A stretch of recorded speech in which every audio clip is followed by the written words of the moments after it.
Welcome, everybody. Next slide, please. Okay, so we are going to present now a plan to help professionals. And this is our second session, why I am doing this work, remembering your purpose. This webinar is sponsored by the Northeast and Caribbean Mental Health Technology Transfer Center, or MHTTC, housed at Rutgers School of Health Professional Department and Psychiatric Rehabilitation and Consulting Professionals. My name is Carrie Belson. Nevertheless, I am a senior training and consultation specialist and school mental health lead in Puerto Rico of this center, and I'll be providing the introduction of this webinar today. Next slide. The MHTTC is funded by SAMHSA, the Substance Abuse and Mental Health Services Administration, to enhance the capacity of behavioral health and other related workforces to deliver evidence-based and empirical support practices to individuals with mental illness. Please visit the MHTTC network website for additional information. I will put that page in a little while in the chat box so everybody can have it. Next slide, please. If you are interested in staying up to date with the events and products of the Northeast and Caribbean MHTTC is providing, please sign up to receive our email communication. You can sign in the Bitly link that I will put in a little while in the chat box also. Next slide, please. Following the webinar, you will be asked to complete a brief survey. We value this feedback and use it to promote our activities and inform future activities. The surveys are also important because our continued funding is linked to the completion of these surveys. So we thank you in advance for your feedback. Next slide. We also want to let you know that this webinar is being recorded and will be posted in our website along with the PowerPoint slides in the next couple of days. Next slide. This presentation was prepared for the Northeast and Caribbean Mental Health Technology Transfer Center, MHTTC, under a cooperative agreement for the Substance Abuse and Mental Health Services Administration, SAMHSA. All materials appearing in this presentation, except the taken directly from our copyright sources, is in the public domain and may be produced or copied without permission from SAMHSA or the authors. Citations of these sources is appreciated. Do not produce or distribute this presentation for a fee without specific writing authorization from the Northeast and Caribbean Mental Health Technology Transfer Center, or MHTTC. At this time of the presentation, Dr. Miriam Delphine Rickman serves as Active Assistant Secretary of Mental Health and Substance Abuse at SAMHSA. The opinions expressed herein are of the viewers of the speakers and do not reflect the official position of the Department of Health and Human Services, or SAMHSA. No official support or endorsement of DHHS or SAMHSA for the opinions described in this presentation is intended or shall be interfered. Next slide. We encourage you to interact with our presenter during this webinar by using the chat box or also using the Q&A at any time. Next slide, please. The MHTTC network uses affirmation, respectful, and recovery orientation language in all activities. This includes language that is struggle based on the hopeful, language that is inclusive and accepting, or diverse cultures, genders, perspective, and experiences. Language that is healing centered and trauma responsive. Language that is incentive individuals to participate in their own recovery journey. Language that is person first and free of labels. Language that is non-judgmental and avoidance assumptions. Language that is respectful, clear, understandable, and considerate with our actions, policies, and products. Next slide, please. So now is going to be starting our webinar. Our presenter for today is Michelle Segner. Michelle has been an assistant professor at Rutgers Department of Psychiatric Rehabilitation and Consultation Programs, has focused her career on the promotion of health and wellness for people with mental health conditions, their families, and the staff who support them for over 25 years. She has worked in a variety of settings, including academia, outpatient mental health programs, family advocacy organization, psychiatric hospitals, nursing homes, and training services.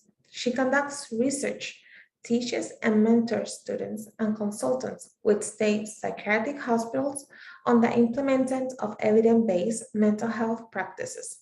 She's also involved in family advocacy in New York City. Now I will leave you with our presenter, Michelle, and she will be starting our webinar for today. If you have any questions, please write it in the chat box or the Q&A, and we will read it during the presentation, or we will also answer them at the end of the slides. Thank you very much for everybody being here. Thank you so much, Carol, for the warm welcome. And thanks to everybody who joined me this afternoon, joined us. It's really wonderful to have you here thinking about your own flourishing. I know the first step is that we have to take that time out and focus on ourselves. This is the second webinar that we have in our series of Flourishing at Work, a plan for helping professions. You can find our previous webinars on the website. The first webinar focused on the importance of making yourself a priority as a helping professional, remembering that it's important to take time for ourselves and focus in on what we need. In this session, we're going to be talking more about our personal values, how they support flourishing, and then we're going to explore purpose. We're also going to talk about some strategies to build our motivation for flourishing through a purpose statement and do some of the small steps we're talking about. In order to really make ourselves a priority and take small actions each day, we have to stay balanced and live our best lives and commit to those small strategies to flourish. We're going to start out with personal values. As a helping professional, we're probably in this line of work because we care. We hope to make a difference in the world. I used to train in psychiatric hospitals, and we would talk about why we got into this field in the first place. I joke with everyone and say, is it because you wanted to become rich or famous or a star on MTV? We would all laugh because none of the doctors, nurses, social workers, rehabilitation professionals, psychologists, etc., ever went into their profession because it was popular or because they wanted to be rich and famous. So I'm going to start out with the notion, I'm going to assume this, and I hope it's right, that all of us started in our careers because we wanted to support other people in some way. And when I say other people, I mean children, teens, adults, older people, the whole age spectrum in some particular way. But let's delve a little deeper into the importance of using our values to guide our purpose and work, and ultimately to help us flourish. So preparing for this presentation, I noticed there are a lot of websites about professional values, the things that companies value, like teamwork, collaboration, profitability, hard work, and integrity. And it's really helpful to know what your workplace values are, both spoken and sometimes unspoken. However, this series is all about you. To be resilient and flourish in our lives and at work, we should be aware of what's most important to us first.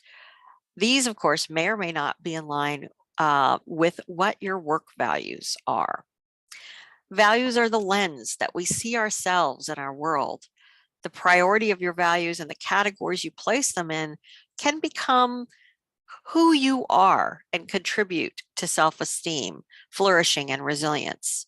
Values come from our family, from education, or even from overcoming obstacles. I bet if we did a survey here, I don't know if anyone wants to raise their hand, but many of us have probably been through a lot of tough times. I know I have.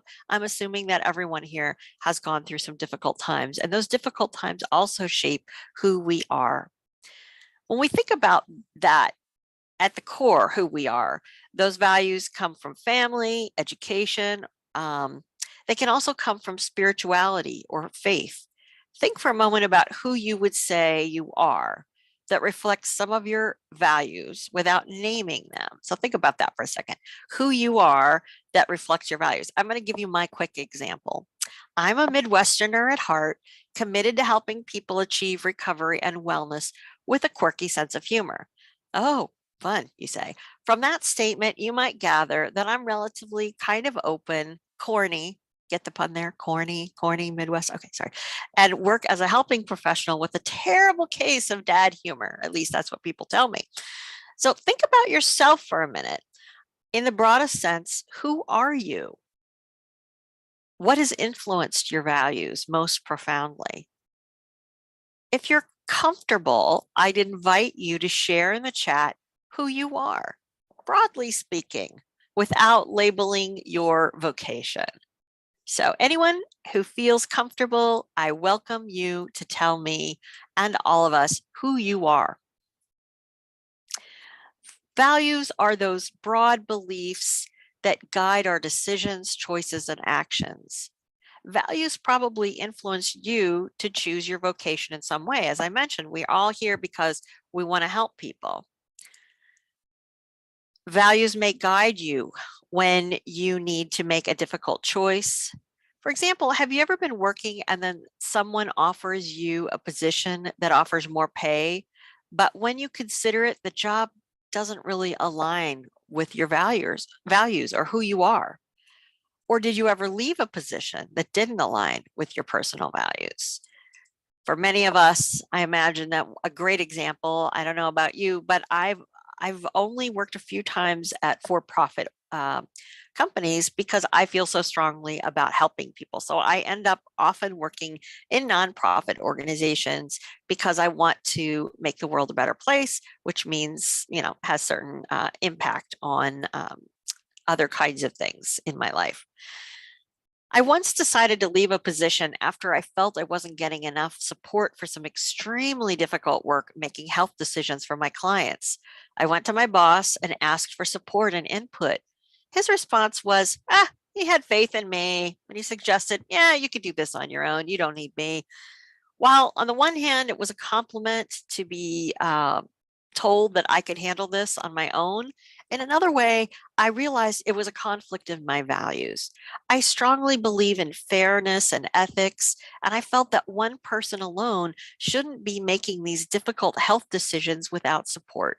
So I left the position because of that conflict. I'm wondering, has anyone else ever had to leave a position because their personal values didn't align with your work position? You could go ahead and put that in the chat if you like. It can be really stressful when your personal mission doesn't or values don't mix with your work.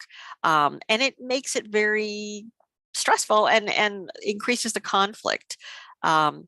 Building resilience and flourishing is connected to living within our values. If we're living our values, we're most likely to experience positive emotions and happiness. And if we're not, we're more likely to experience these negative emotions.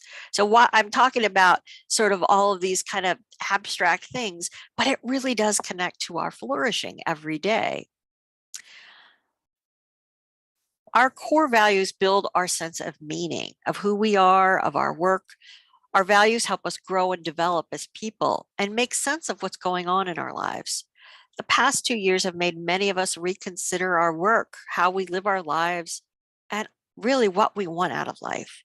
So many people have checked out their personal values and compared them with the organizational values and as a result, we've had sort of the great exodus that many people have decided to leave their positions and pursue other options. I'm not suggesting that you should do that, but I do think that we should be aware of what drives us, what we do, and how we do it. A recent research group examined values and how they promoted well-being in different parts of the world. Unsurprisingly, there are differences in the types of values that lead to a sense of self and well-being, especially around spirituality and the role of faith, politics, and materialistic values. So those are different across the world. There's even likely to be differences within our country or any other country based on demographic factors like region, education level, race, upbringing, faith, all of those really shape who we are. So let's take a second. Here's a list of personal values. Let's go over that. I think they relate to being a healthy helping professional. The ones that I really connected to, maybe you do too, are caring, social connections, compassion, generosity, and growth. But there's obviously a lot of others. So scan through this list.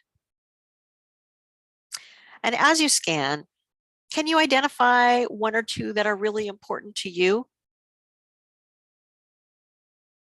Are there any things that define what you believe and who you are? And if there are, I'd invite you to put them in the chat. Why are those particular values so important to you? What do they say about the kind of person you are? How do they influence your life? When I looked at this list, and of course, there's lots of different values lists. This isn't the one and only, there are many. I think compassion was the one that jumped out to me the most. I've tried to use the challenges I've experienced and turn them into positives to connect to other people and be with people when they're struggling, because I can relate to being in very difficult situations and then overcoming them. Oh, I see someone has put some things in. Are sharing in our chat box. One of them, Denise Gavigan, says, "Good afternoon. Yes, I was trying to help other departments to stay happy and together, accepting a department head position, and it was a disaster." Thank you for sharing, Denise.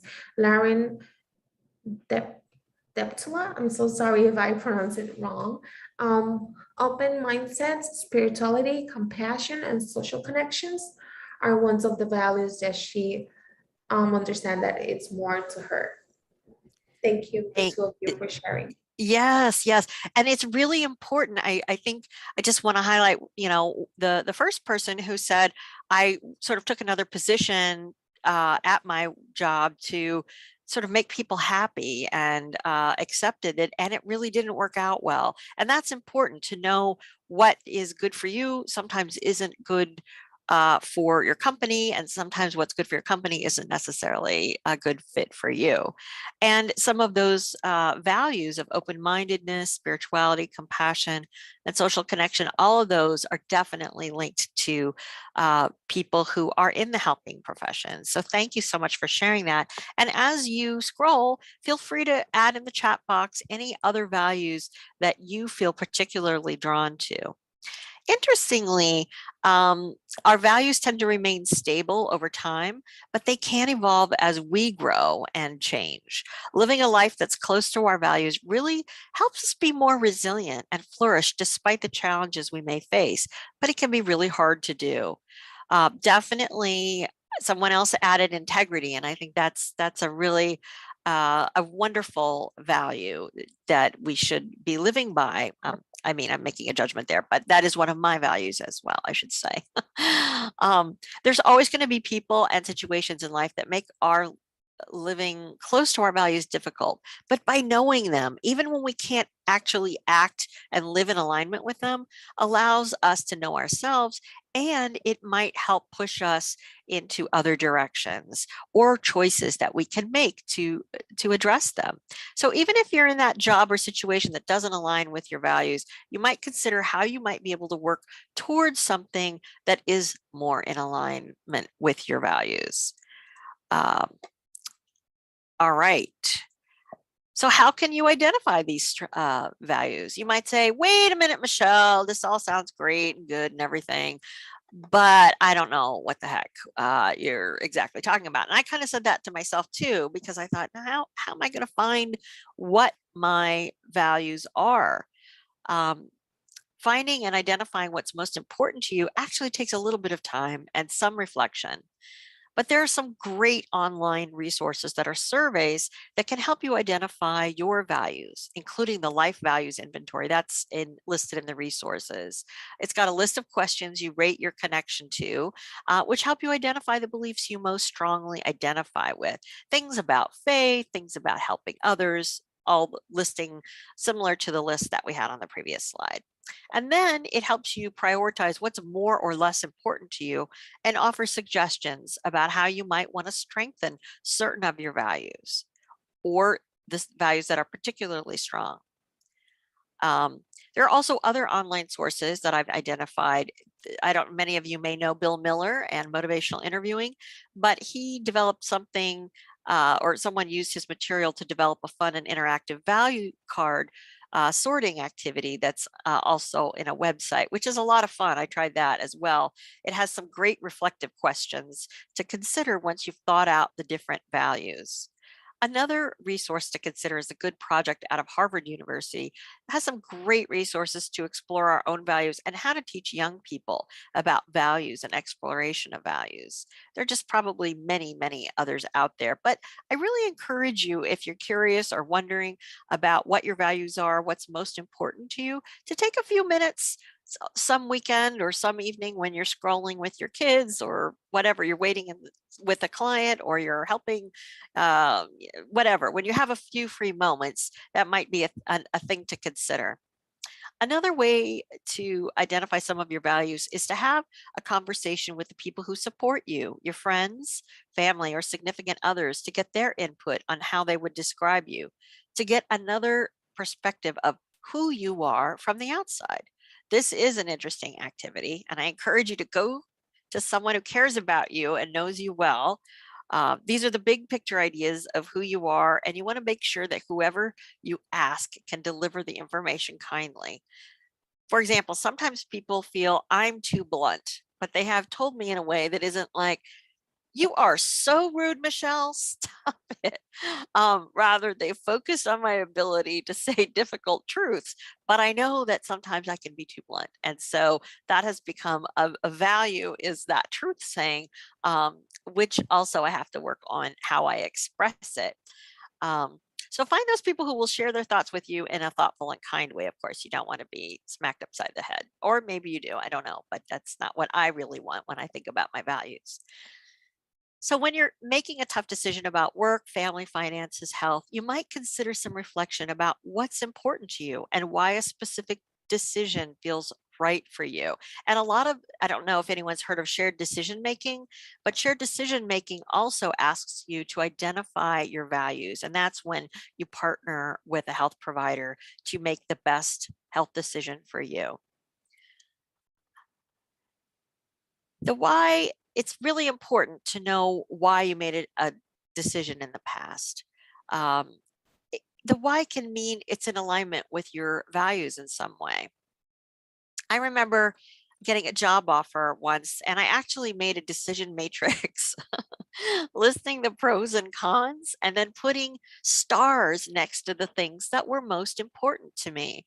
When I look back at that, I laugh at myself, of course, because I was a little bit over the top, but it really helped me make that difficult decision. I realized that some of those starred pros and cons were part of my core values. So that's what made it the right decision for me at the time. It can also strengthen your conviction or sense that a difficult decision is the right decision to go, as I just mentioned. And some clinicians suggest that if you really reflect on a good moment in your life, a really good moment, think in the past 5 years, a really good time in your life, you can get some clarity about what's important to you. What were you doing? Who were you with? What about the situation made it a good fit for who you are? Looking back, you might be able to pull some of the values out of that situation. My belief is that spending time identifying what's important can be a great map or guide for your purpose, which we're going to be talking about next. So, we're most often resilient and comfortable and happy when we can live in a way that reflects our values. On the opposite side, we can feel extremely uncomfortable and unhappy when we're not able to act according to our values. The discomfort can take many forms like anger or nervousness or stress, and it can feel confusing if we're not aware of where it's coming from. So, what are some other reasons we should know our values? Going forward in life, knowing the things that are important, it's a guide for these difficult times. We know what helps us. We know what our true self looks like, which we'll talk about in a moment. By highlighting these values, they serve as reminders of what's important and how I can recover. So if you think back over the past 2 years during the pandemic, what values arose for you that helped you to be resilient? Was it perseverance? Was it appreciation of beauty or gratitude or the ability to be flexible that helped you be resilient? Or maybe you experienced other values that helped you sustain in this difficult time. We won't always experience situations that align with our values, obviously, and we can't always control what's going on around us, but we can use our values and control how we react and the decisions we make in response. Research does connect living your values and happiness, especially when it comes to feelings of belonging and ways to help the greater good. If we have the values of helping others, which I am assuming that we all do, and thinking beyond who we are, something bigger than ourselves, that's highly correlated with people experiencing happiness. Being guided by our values can also give us courage to change situations which are difficult and not aligned with what we believe. It can also inspire us to stay true to who we are or who we want to be. If you've had a bad day and helping others, it can be really powerful to remind yourself that the work you're doing is part of your value system. Not every single day is going to feel like it connects to our values, of course, but helping to keep the bigger picture in mind will be useful for those tough days. So let's think about flourishing at work and values. I'm kind of curious. I think that our values are reminders to be who we want to be.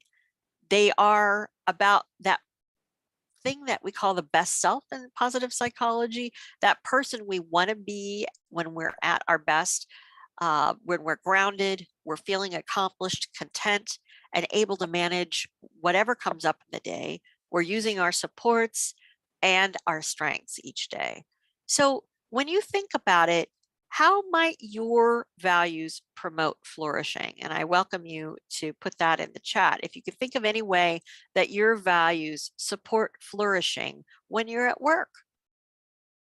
I know for me that gratitude is something that I try to practice every day. And it really does help me flourish at work because I express my gratitude. I try to be grateful to the efforts that I make, but I also share with the people that I work with, my coworkers, that I'm grateful for their help. I'm grateful for who they are. So if anyone has any ideas about how your values can promote flourishing at work for you, go ahead and drop them in the chat box. So we've talked about values. Let's talk about purpose for a moment. We've set the stage, and our values really shape our personal purpose. And I'm talking about personal purpose, which is kind of hard to say. I will say personal purpose. And it can get, my mouth gets a little wobbled up there. But when I talk about purpose, it really is also sometimes called mission, like sort of mission, purpose. It's to me an overlapping idea. I see someone thought of something about flourishing and they said, you know what? I bring in creativity into my work and it brings me energy and joy. Thank you so much. That's a wonderful thing that can help you with your flourishing. I like it a lot, actually. Thank you. And actually, creativity can be part of someone's purpose as well.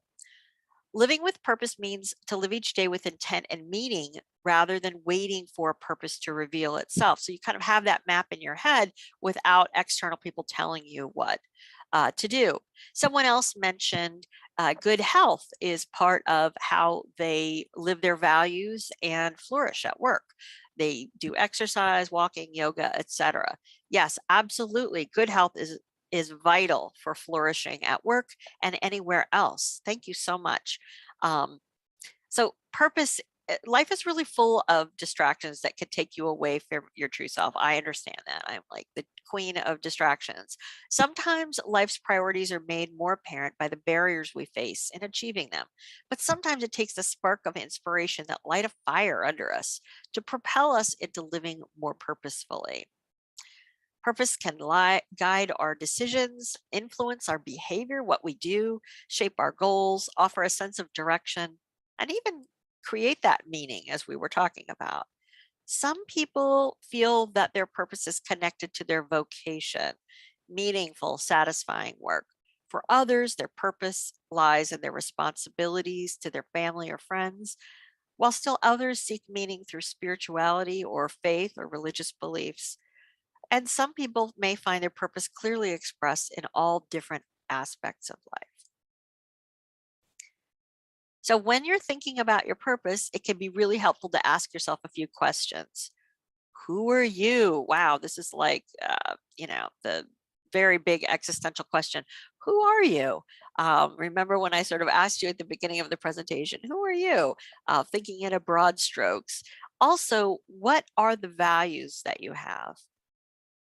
And also thinking about, what are you grateful for? What are the things that bring you gratitude? And then thinking about that inspiration. What gets me out of bed in the morning? You know, um, it's a good question to ask. And how do I want to be remembered? Life is short, and knowing that, we have to think about how we want to spend our days, and to consider how to use who you are and what you offer to do good in this world, well, however you define that. So think about it for a second, about the legacy you want to leave the world with. What would you like to be remembered for? I know for me, it is not, I don't want to be remembered by my friends and family as a person who spent hours watching cat videos. Although I may do that, that's not necessarily the legacy I want to leave.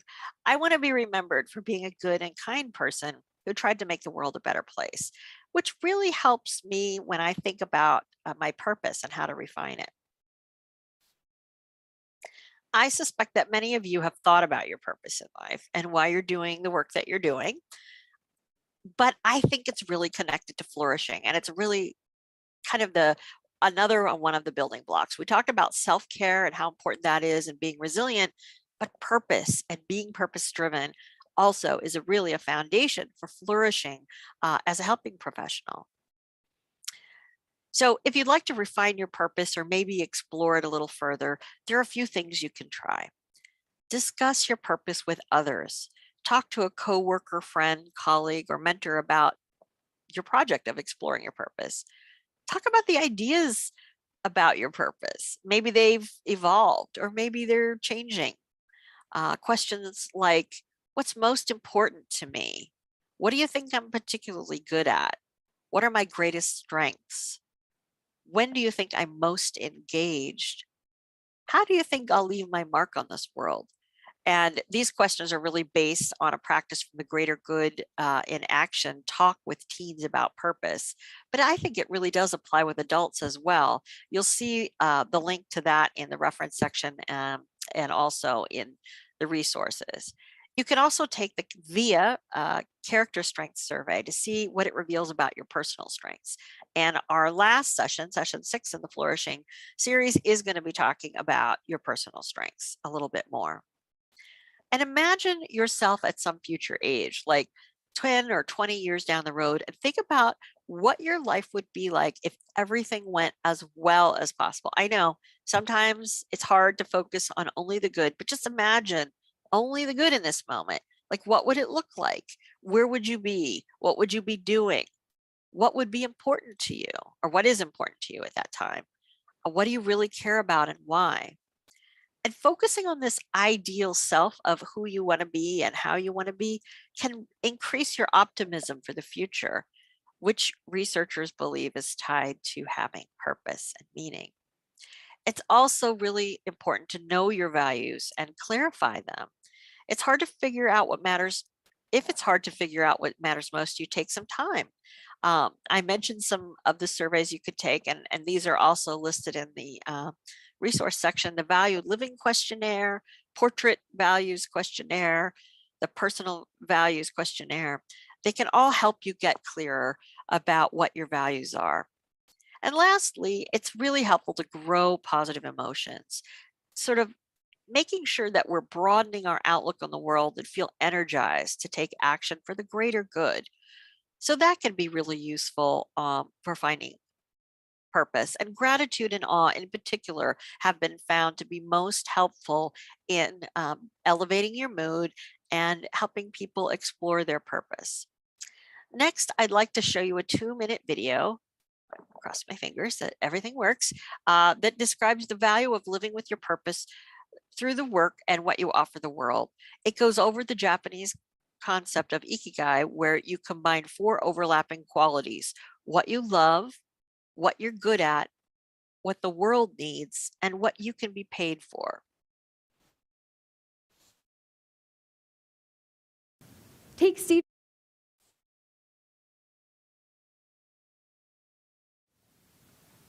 Ikigai, the Japanese secret to living a purposeful life, originating from the island of Okinawa, where its residents have the highest life expectancy in the world.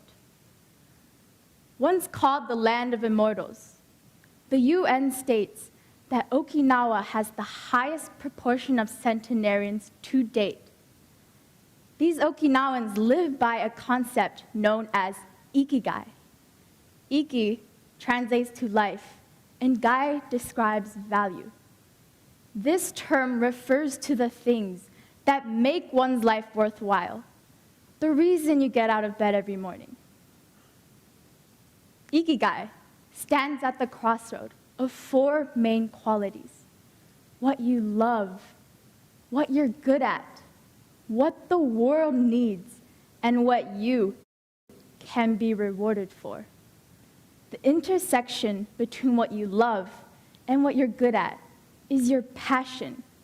This is something that is truly meaningful to you, and you're willing to make sacrifices for. Adding to the picture, what the world needs is vital, as serving society gives us this sense of belonging and purpose. Finally, adding on what you can be rewarded for is essential to make a living out of your purpose. Now, finding your ikigai requires deep experimentation and self-exploration. By pursuing concrete actions and reflecting back thoughtfully, you can discover how your passion, mission, profession, and vocation all intersect to bring more meaning to your career and life. Take Steve Jobs. I think I found that, oh, well, stop. Oh dear. See, we all learn. My commitment to technology and growth has clearly exceeded my abilities, but I'm working on it. I really liked this young woman. She's a high schooler, Emily Biddle from Japan, but she was talking about these very interesting concepts that could inspire us, how we use our strengths as helpers in the world for our vocation. I'd really never heard of this concept before, but I think it holds promise in this realm that we're talking about, which is purpose for those of us who help others. On the hard days at work, I often ask myself, why am I doing this? Not with a sarcastic sneer, but with an authentic question, a bit of a gentle reminder to myself to consider why. Why did I go back to school? Why did I choose my work of helping others? Why do I keep showing up? And what makes me stay? When I was working on my PhD, it was hard. Like anyone going through school as an adult, I wasn't sure if it was the thing for me. I didn't know if I knew enough. I didn't think I could do it. One day, I put up a post-it note over my desk asking, why am I doing this? And when I answered truthfully based on my purpose and values, it was to make things better for other people, to improve services and make the world a better place. And somehow that made all the difference for me.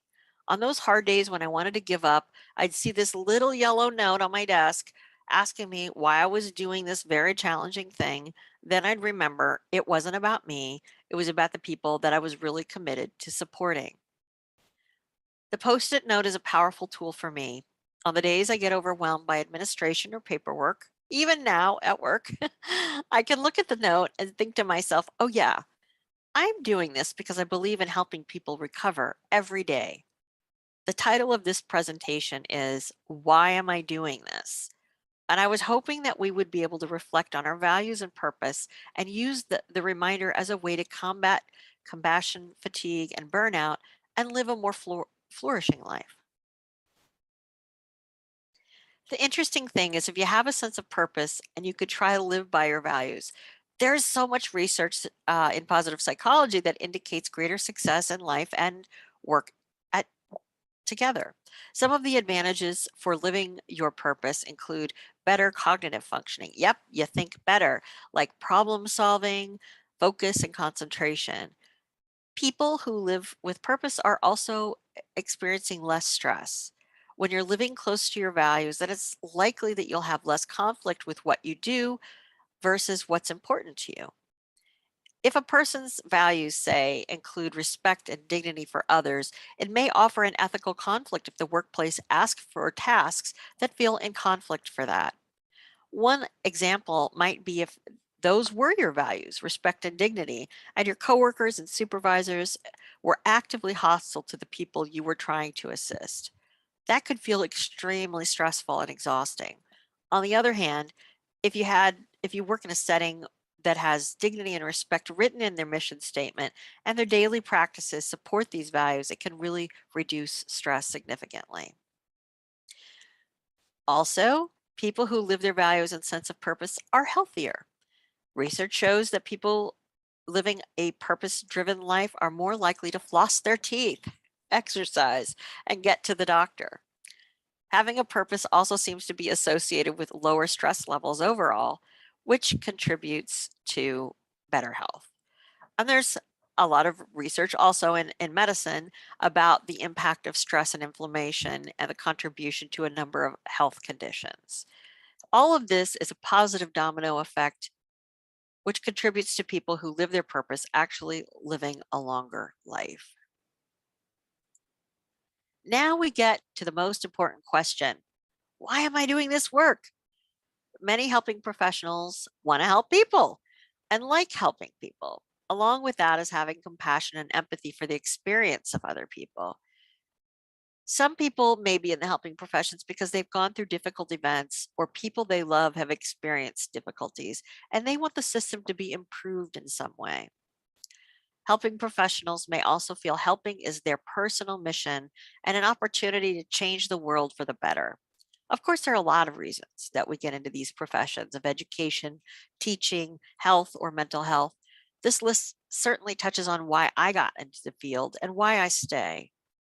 So now I invite you to take a breath, sit back, and ask yourself about your why.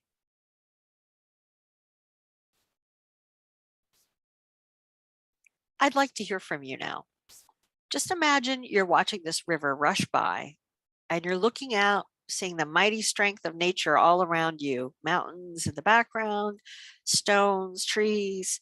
As you're standing there considering your work journey, how did you begin? Why do you stay? And lastly, what makes your work important to you? Please take a minute to write in the chat the reasons why you feel your work is important to you. Just go to the chat box, type in a couple words about what makes your work important to you. Taking the time to reflect on this area is healthy, and it can really put into perspective your values and meaning and how you're living or not living your values. This activity gives you perspective. It can help prevent burnout and compassion fatigue. And by reminding ourselves our purpose at work can remind us of who we are and where we want to be going. For many of us in the helping fields, our work is more than a job. It's a vocation. It's a lifestyle. something we believe in and that we feel passionate about. And to flourish and thrive in our work, a greater focus on purpose and meaning will help. I see a couple of comments here. Someone mentioned that they want to give back for all that I have been given. And that's an amazing reason to be in this profession, is to give back a little bit. Also to empower others to feel that you are making a difference in the world. Someone else says, I want to help children feel validated while expressing their emotions and help them cope with difficulties. I want children to feel heard, as I didn't feel that way when I was young, and teaching children mindfulness and meditation. That's really powerful. So taking a moment to just breathe, sit back, and remind yourself what makes your work important to you. That could be a tool that you can use, just like pausing, just like taking a walk, eating lunch, to give yourself a little bit of perspective and a little bit of reason and meaning behind the work you do, so that you don't feel so stressed out, hopefully. That's the idea anyway. So creating a personal purpose statement. This is hard for me to say. A personal purpose statement or mission statement, we're sort of saying it's a similar thing, a personal mission statement, defines your values, who you are, what you want, and what's important to you. It can be used to help with decision making, help you stay focused, to meet your goals. It also can create those boundaries that we need to make decisions, because you'll see your decisions align with your long-term goals or your values. It can also be sort of a guardrail to decipher how you spend your time, how you interact with others, and how you do your job. Deciding what to do with your time is equally important as deciding what not to do with your time. For example, if you've been asked to complete a task that's not in line with your purpose, it can be useful to speak up to your supervisor about it, and maybe think about your career long and short-term goals.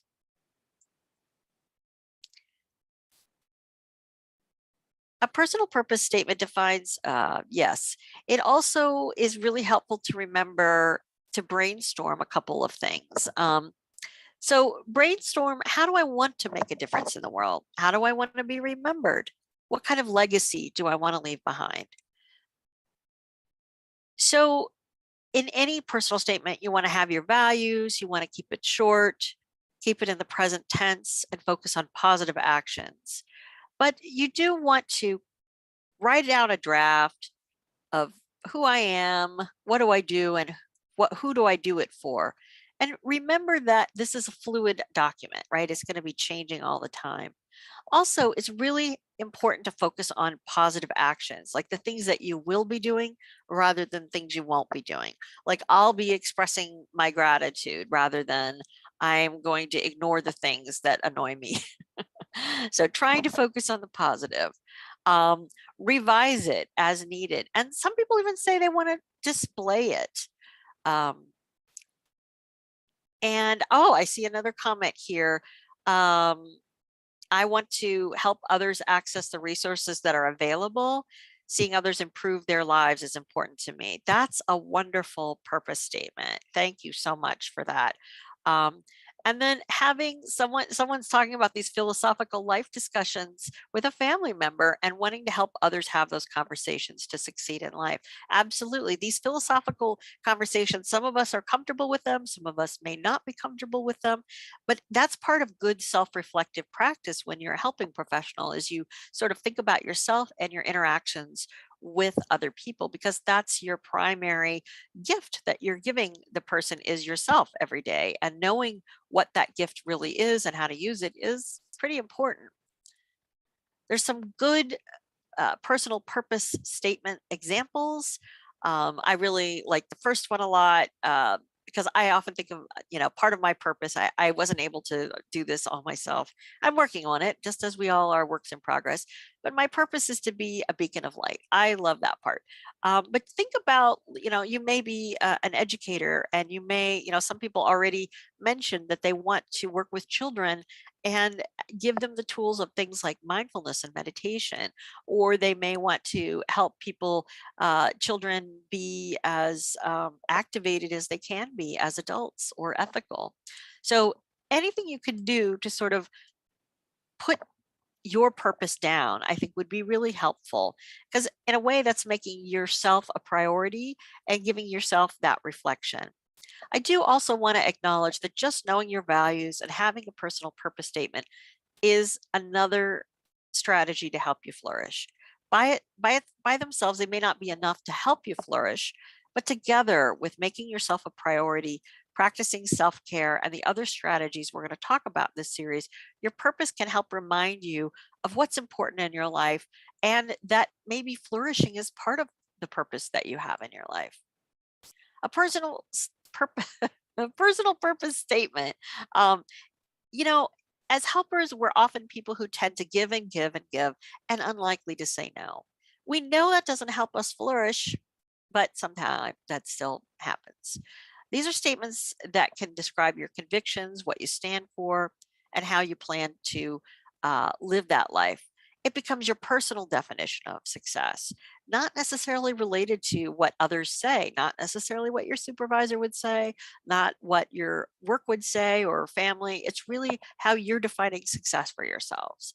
Sometimes we have to be motivated to do what's best for us, saying yes to ourselves when we have to say no to work or others. And knowing who you are can be so motivating.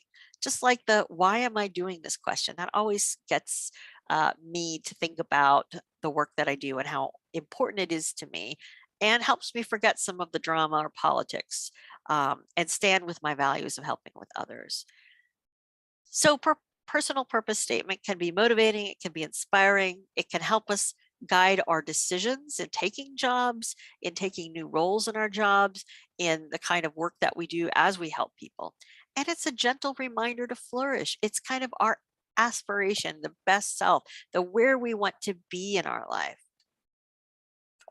And of course, it's great to talk about a personal purpose statement. And it's great to talk about our values and trying to live our values.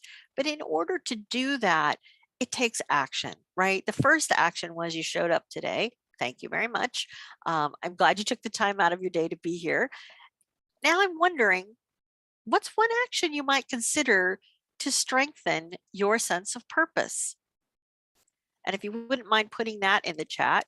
So again, thinking about your sense of purpose, what's another action step that you could take toward being your best self and thinking about your purpose and keeping it on your radar?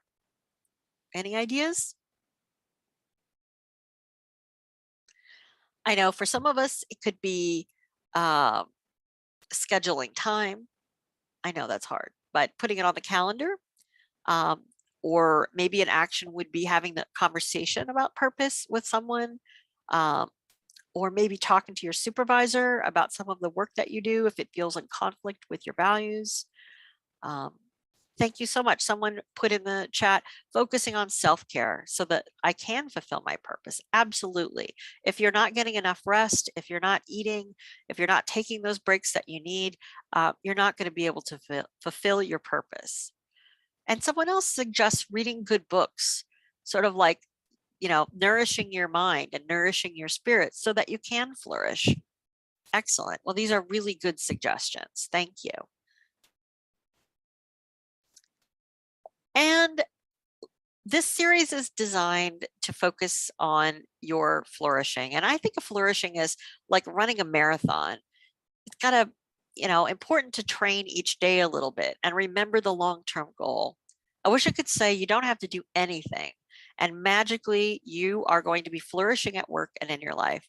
But the truth is, though, that in order to be resilient, thrive, and flourish, we need to put in a little time training. Each session, I'm going to encourage you to consider something to practice. And at the end of this series, we're going to have a document that has all of the practice opportunities in a plan that you can consider for your day-to-day flourishing. last time I asked you to think about when you make yourself a priority in the week. And I hope that some of you took the time to make yourselves a priority. I don't know if anyone was able to make themselves a priority last week, but I'd love to hear it if you did.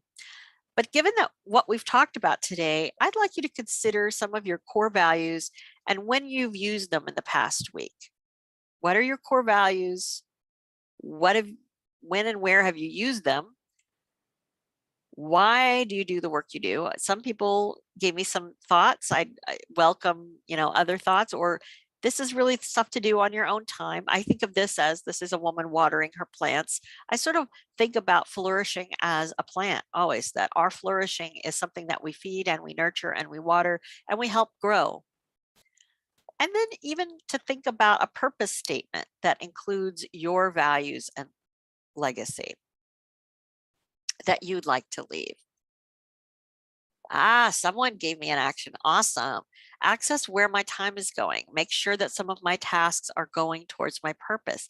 Wonderful. That's a great suggestion, is to think about the things that you're doing and do they connect to your values and your purpose? That's a wonderful action step. So in summary, we kind of covered values and purpose and how they are a helpful guide and motivation and reminder of who we want to be. We talked a little bit about purpose statements and how that can be helpful to point us towards flourishing and keep us going motivationally. And we talked a little bit about the importance of small daily actions, or these small activities that actually can promote our values and sense of purpose. I want to let you know that the next session in the series will be on January the 11th, Learning to Let Go. And I'm very excited to say that we are going to be adding a podcast companion to this series soon. The podcasts, we're taping them now, and I'm really looking forward to offering those. And you'll be some of the first to know when the podcasts are available, and those will be on our website. And I welcome any questions at this time if we have the time, Carabelle. Do we have any time for questions? At this moment, we don't have any questions. I'm gonna also provide the link for our survey and feedback so you can all provide it to us. And thank you very much. I'm gonna write it there, but if you have any questions, anything you want to comment, you are free to write it and we will read it to everybody. Thank you. Well, thank you everyone so much for your feedback and generosity of explaining why you do this work and what's important to you and your purpose. And I encourage you to continue that important work to prevent burnout and compassion fatigue. And as always, we invite you to give us some feedback about how we're doing, how this training is helpful, or what you'd like to see in the future. And if there are no other comments, thank you, Carabelle. Put that in our chat. The evaluation survey is always helpful, but I encourage everyone to be thinking about their purpose. And I thank you. I thank you for the work that you do and the time that you're putting in to yourself, because I know that it's hard when you're a helping professional, and we need to remember that we matter. We matter, and taking the time for ourselves is valuable and important, and should be always something that we consider doing to keep ourselves balanced and healthy and well, especially in this time. Are there any other comments or questions? Please put them. No, I also added to everybody our email of MHTTC and also our webpage. I'm also going to add Michelle's email. So if you have any questions, you can contact her directly. People are saying in the chat box, thank you very much. If you have any other questions, feel free to contact us or ask us any questions in the room. Okay. I put all the emails over there and our page just to be there if you need something. I want to thank everybody to be part of this today. And thank you very much for our presenter to provide that huge information and it's very valuable. I hope we can see you, all of you, in our next sessions. Just a reminder that our next sessions will be January 11 to 2 to 3 Eastern time. So I hope seeing you, all of you, again. And thank you very much to be here. If you have any other questions, we have only a few more minutes for you to write it over there. Michelle, if you want to say something. I would love to say happy holidays, and I hope that everyone has a peaceful holiday season and a day or two off to for some peace and quiet. Thank you very much, everybody. So this is our end to this webinar. Thank you very much, Michelle, and thank everybody to participate with us. I hope to see you next in our third session. Thank you very much.